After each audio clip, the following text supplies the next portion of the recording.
We're going to start with a Quizlet that is not a Quizlet. You have one piece of paper that will not turn in. And we're going to work to find the problem. Yes, sir. We'll do Quizlet first.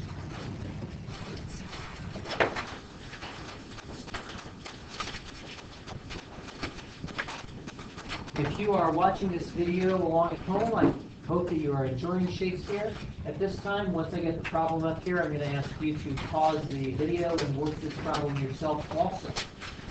This is not fourth grade. It's for you to make sure that you are able to do what we've been doing.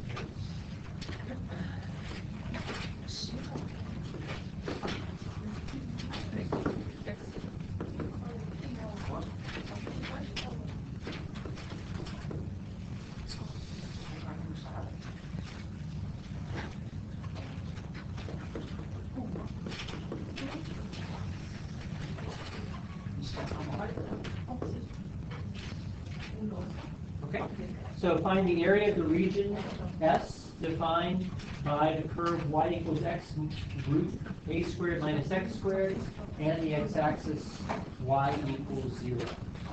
Go ahead and do that. I'm going to pause the recording here while you work on it.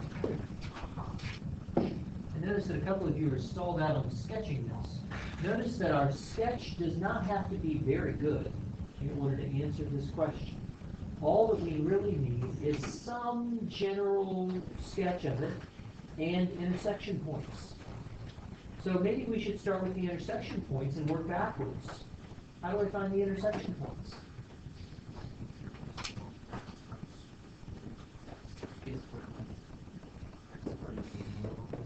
Exactly so. So wasn't that easy? That gives us two intersection points, and those two intersection points can now be used to get a pretty decent graph of the region that we're trying to sketch here. Because on my graph, all I have to do is to mark 1, 2 zeros at x equals 0 and x equals a.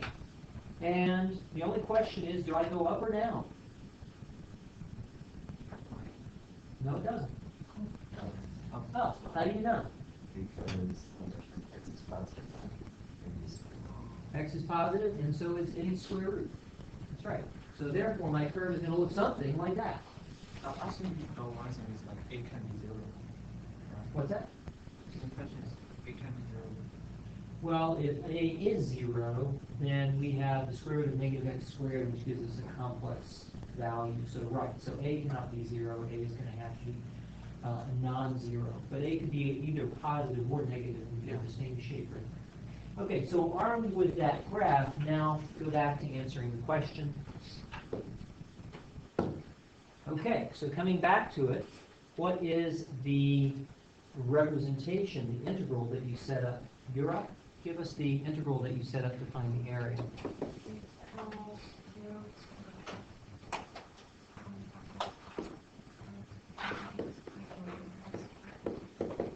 Okay, great. So, notice that this is top curve minus bottom curve, just like that. And that's very good. So now, where do I go from here?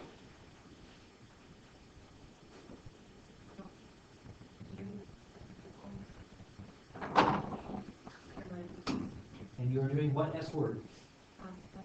Substituting, yes. And the choice of a squared minus x squared is a good choice because that is the inside function here. When you're doing these substitutions, don't hesitate. Find the inside function and try it. You won't know if it's right or wrong until you actually try it. So you just try it. All right? Now that I have u, immediately I find du. What is du equal to, Brian? Negative 2x. Very good, that's right. Notice that the a is a constant, and therefore its derivative is 0. And look at that. I've got x and dx sitting right there. So that the only thing that I am missing here is a factor of negative 2. Given that that is the case, I can either pull off a formal substitution, or I can just use repair because I am only missing a constant. Repair is superior here. So we're going to go ahead and repair this with a -2 factor on the inside, a -1/2 factor on the outside, from 0 to a, just like that. If you do the substitution, which you can, then your integral is going to end up with root u, substituting for a squared minus x squared, and then over here we're going to replace x dx, the whole thing, with -1/2 of du. But the caution is that we also have to replace our limits of integration, exactly. So that when x is equal to 0, u will be equal to a squared. And when x is equal to a, u will be equal to 0. So that when you do the substitution, you have to be careful about the limits of integration. Either one of these is acceptable. This is a little easier for my money because I'm now just integrating the form, the square root of u, which gives me, when I integrate u to the 1/2, what do I get? Okay? Exactly so. And my u is a squared minus x squared. My u is a squared minus x squared to the 3/2 power.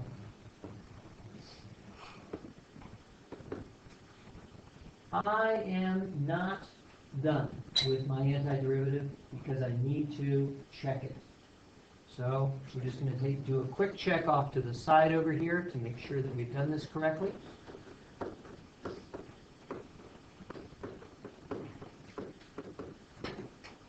And that's going to give me -1/3 times 3/2 times a squared minus x squared to the 1/2 times the derivative of the inside, which is -2x.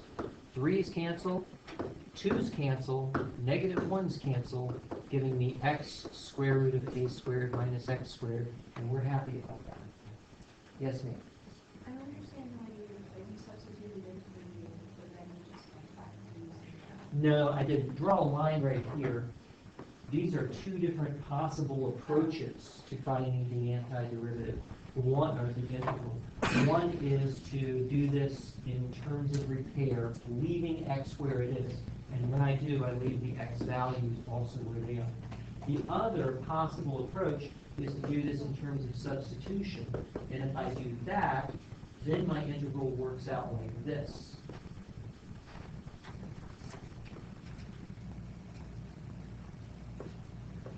There we go. And notice that a squared is positive, so it makes a whole lot of sense to flip and negate using my reversal property. And this gives me 1/2 of now 2/3 of u to the 3/2 from 0 to a squared, which gives me 1/3 of a cubed minus nothing. Over here, if I substitute into my repair version, then I get -1/3 of a squared minus a squared to the 3/2 minus -1/3 of a squared minus nothing to the 3/2, which is a cubed. And I get the same answer in both cases. Now for an interesting problem. I look in the back of the book, and the answer is 2/3 a cubed. What happened? My antiderivative is right. Check that. The integral is clearly correctly set up like so. That's right. Huh. How about that? Yes. So are we supposed to calculate for plus and minus a? Well, gee. Is x equals -a a solution to this equation? No? Why not? It is. It is a solution to this equation. And we just breezed right by x equals -a and never even noticed then a quadratic equation ought to have two solutions. So what does it mean that x equals negative a is a solution? It means that I've got some curve over here. Will that curve go up or down? Up. It's going to go up. Why? Because it's Square root is positive. What about x? In the region from 0 to negative a, out over here, x is positive? Oh, I thought we were looking at, never mind. Never mind. Let's try that again. Will this function be positive or negative? Negative. Why? Square root is positive, but x is negative. And in fact, just a little bit of symmetry should convince you that this is an odd function right here. And in fact, we're going to get an area of 1/3 a cubed. That's what we just found here. We're going to get an area of 1/3 a cubed. That's what we found over here. This is a great problem, and you should all do it a second time. Mark yourself through it, because there are a lot of different learning steps along the way. Look at all the things that we learned. Luke, tell me one thing that you learned from this problem.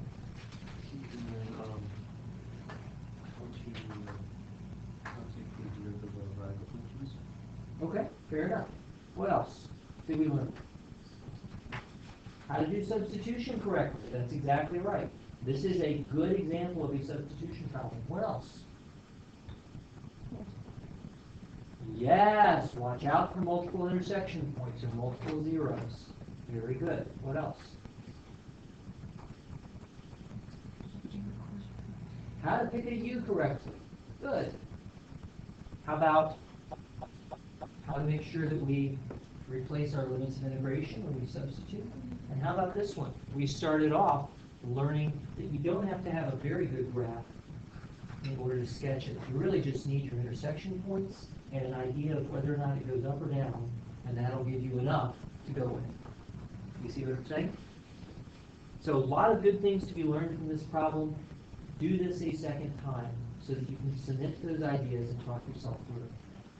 All right, let's get to today's lesson. Today's lesson is that we're going to continue with the idea of areas of regions, but sometimes regions can be expressed or be defined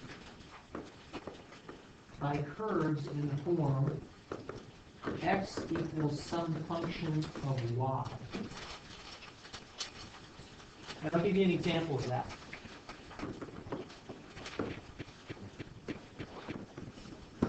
Find the area of the region R, which is defined by x is equal to y squared and x is equal to y plus 2. Now notice that in both cases, what I'm doing is specifying the x-coordinate as a function of y instead of the y-coordinate as a function of x. So we wonder, what does that even mean? How is that going to work?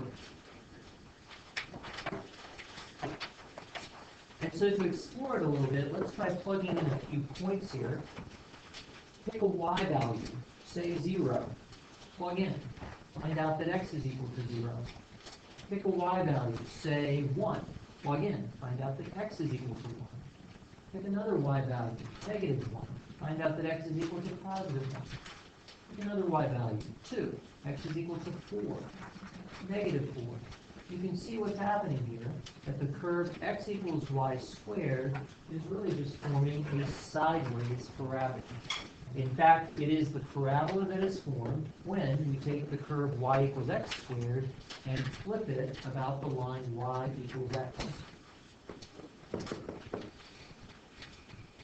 So that we are really forming the inverse relation between y equals x squared, x equals y squared. Does that make sense? We can do the same thing here, but what shape are we going to form here? A line, exactly so. And that line is going to have an x-intercept of 2. See my x-intercept right there? And it is going to have a slope of 1/1 here, which is the reciprocal of the slope that we would expect if this were y equal x plus 2. So this is the sketch of our region. Now, if sketching region sideways like this intimidates you, notice that it would be perfectly legitimate for me to take and just recast this problem in terms of y equals x squared and y equals x plus 2. That would give me another region that is this guy right here, flipped about the line y equals x that has the same area. So the identity of my variables doesn't matter too much here in terms of finding areas. But we're going to take a slightly different approach to this problem. And what we're going to do to find the area is that we're going to create for ourselves differential elements of area that are horizontal. So we're going to take the entire region and split it up into horizontally aligned rectangles. And this differential element of area is going to have a height now of dy rather than dx because its height is a little tiny differential piece along the y-axis. And it is going to have a width of this x coordinate minus that x coordinate. And what is this x coordinate? Y is y plus 2. And what is this x coordinate? Y is y squared.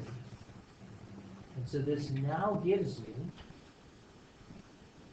a representation of all of the different little pieces of area that we're going to add up in terms of the y coordinate or the y value. So as I move from the bottom up to the top here, this expression is going to give me the value of the area of each little piece, dA. So that the area is now going to be the sum from, oh wait a second, from what to what? How am I going to find the first and last y coordinates? Yes, I'm going to set the curves equal to each other, y squared equals y plus 2, and solve by, what would be a suitable method for solving here? Y equals 3, it's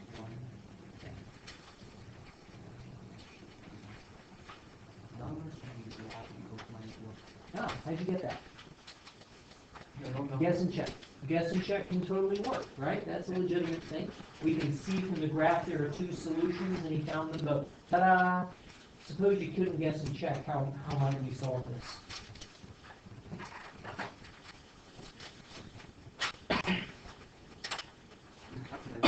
Oh, silly. Come on.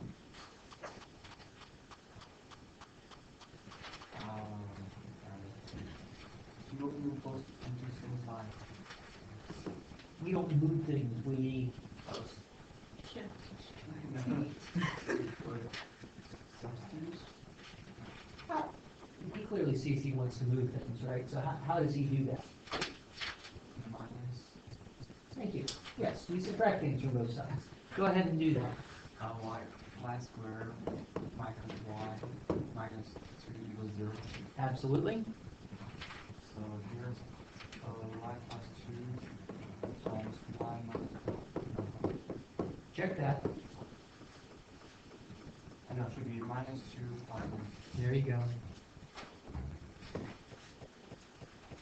My smartboard is not being smart. Equals 0, and this gives me my two solution points. Please notice that these two solution points right here are the y coordinates and not the x coordinates. How do I get the x coordinates? Plug them back in, that's right. Since x is equal to y plus 2, then x is equal to 1 here, and x is equal to 4 right here. But I don't actually care about that. What I care about is going to be the first y value and the last y value. The area is going to be the integral from -1 to 2 of dA, which is y plus 2 minus y squared dy. Just that one. And notice what this is saying. We're saying starting at y equals -1 and going up to y equals 2, we are going to add up y plus 2 minus y squared. Here is y plus 2.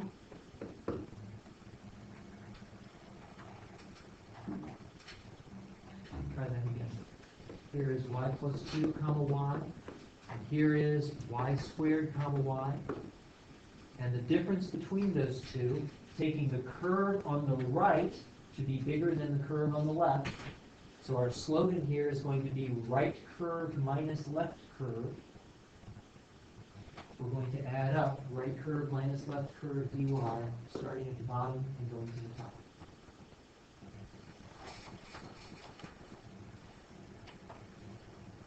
Questions?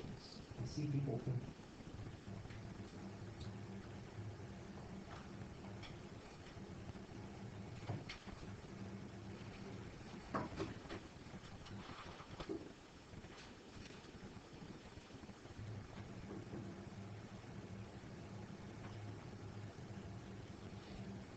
Okay, very good. Let's go from here. Harry, give us the integral.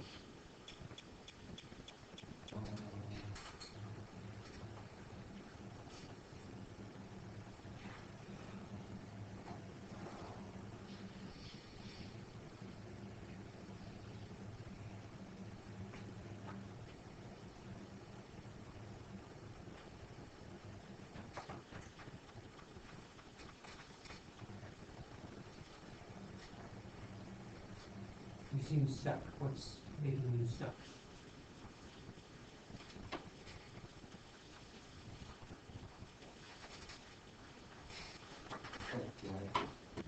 It is y plus 2. Are you not able to see? Y squared plus 2y.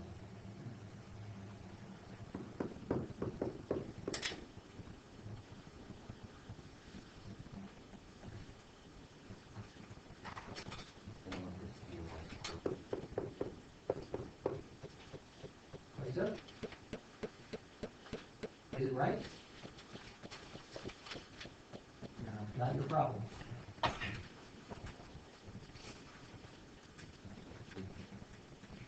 The C, I can put in there. Because the C could be any value, I'm going to choose C equals 0. But is it right?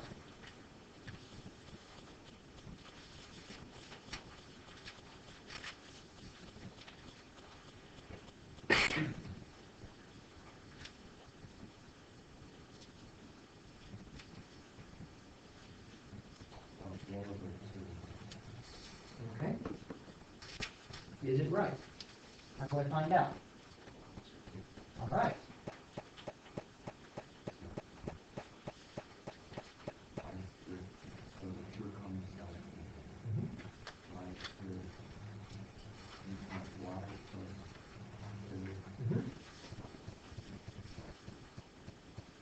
I don't think so.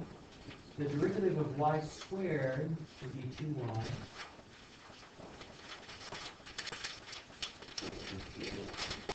Cubed, correct. Okay, so now all of that is evaluated from -1 to 2. Luke, you're on for the evaluation. So, 1/2 of -1 squared, which is 2. Yeah. 1/2 2 squared plus 4 is 1/3 2, which is 8. That's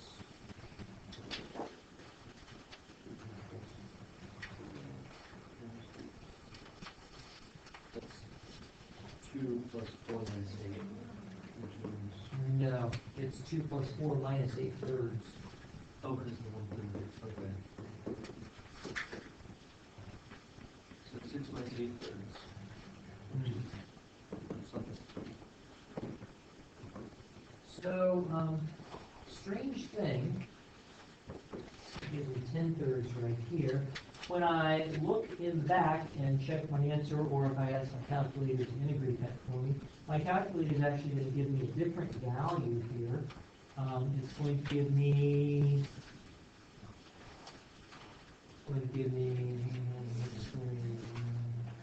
something that is 11/6 larger than that. Why? Yes. We need to subtract from the. Yes, right, you neglected all your subtractions. It's not what's that. Ah, okay. So 1/10 of 1 Mm-hmm. minus 2.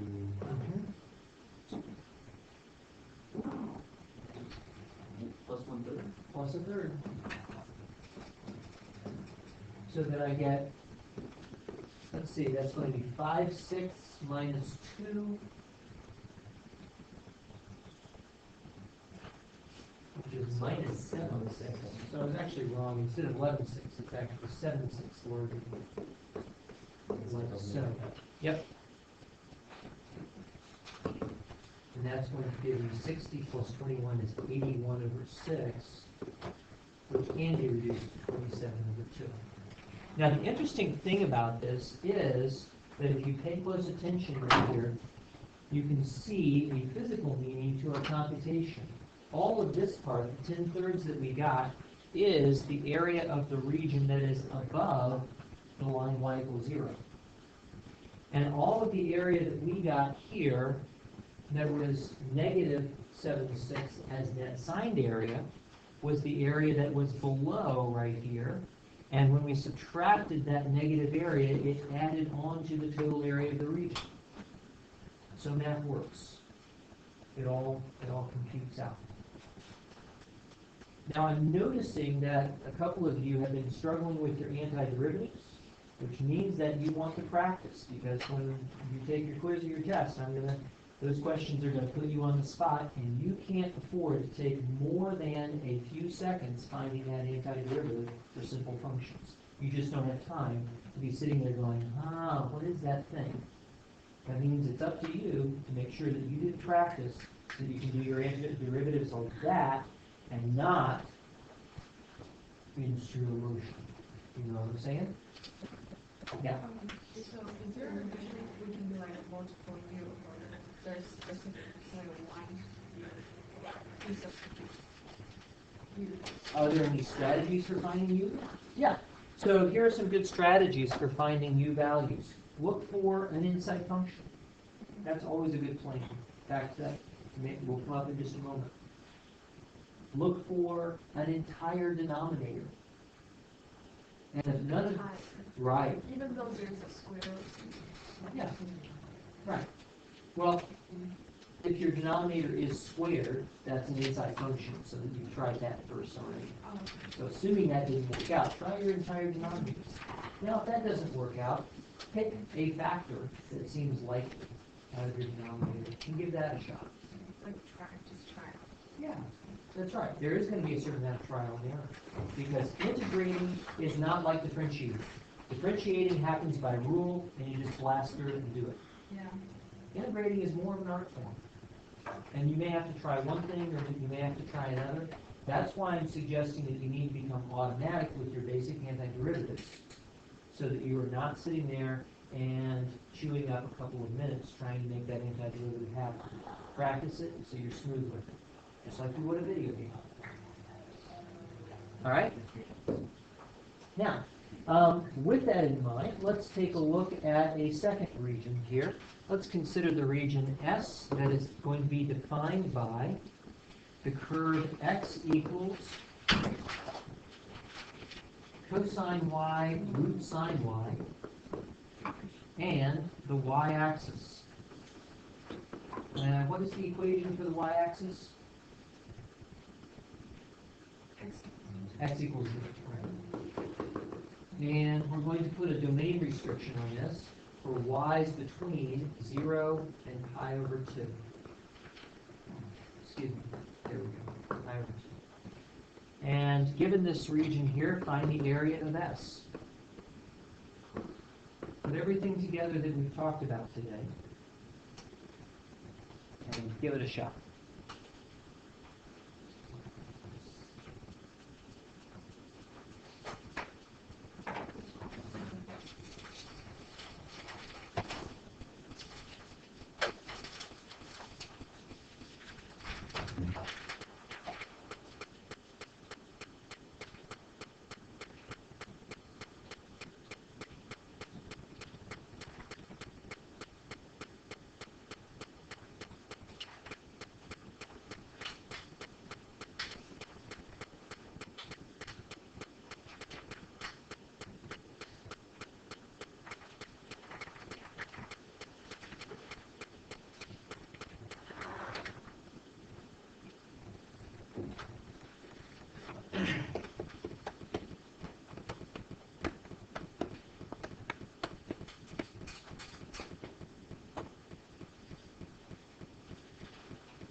Notice that this y down here is outside of the domain.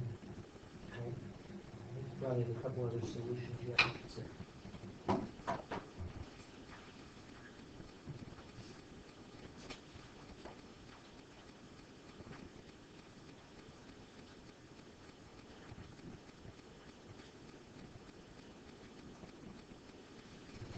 This is great, except for one thing. Make sure that you're substituting all its information.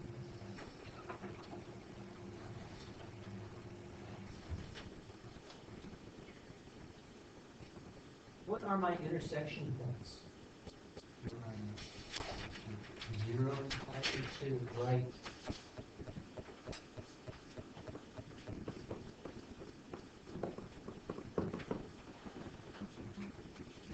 So Hagee, basic theorem, right? Zero product property. If this function equals 0, then either cosine y is 0 or root sine y is 0. And if cosine y is equal to 0, then y is equal to, oh, pi over 2. And if root sine y is equal to 0, then y is equal to 0. Could also be pi or 2 pi, but all of those are out of domain. And given that that is the case, then what does my curve look like? Well, I'm not exactly sure, but I do know that it extends from 0 to pi over 2, and it has to either be all positive or all negative in between. Is it all positive or is it all negative? How do you know? Because, filtering the first spot. Yes, exactly. Because I'm located here in the first quadrant. Therefore, sine will be positive, and the square root of sine will be positive, and cosine will be positive. So my curve does something. I don't know what, but it's going to look something like that.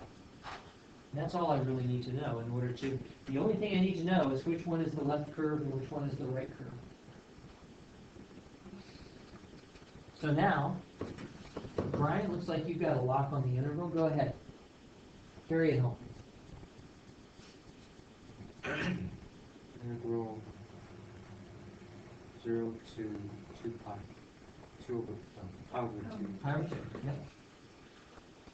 Cosine y times root sine y dy. Awesome. And then use substitution, like sine y equals to I like that. Notice the strategy of inside function there, Delina. So if you equals cosine Except for the part where you left off the differential. It's cosine y dy. Yeah. so a equals, oh, limit. U,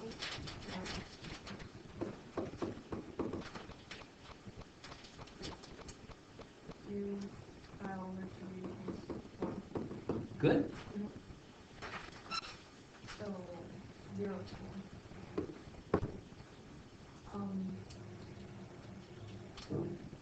Root U.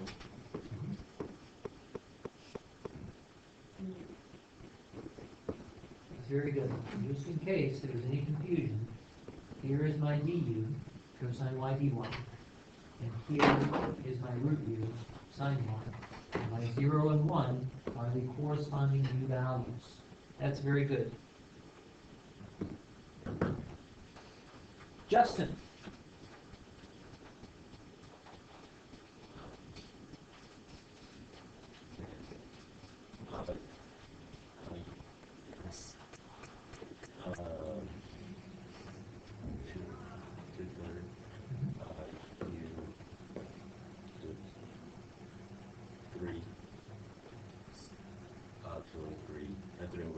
Uh-huh.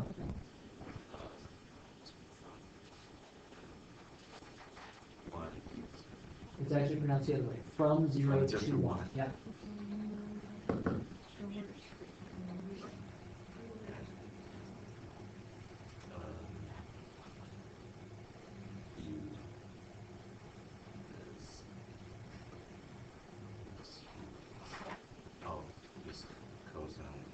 Nope.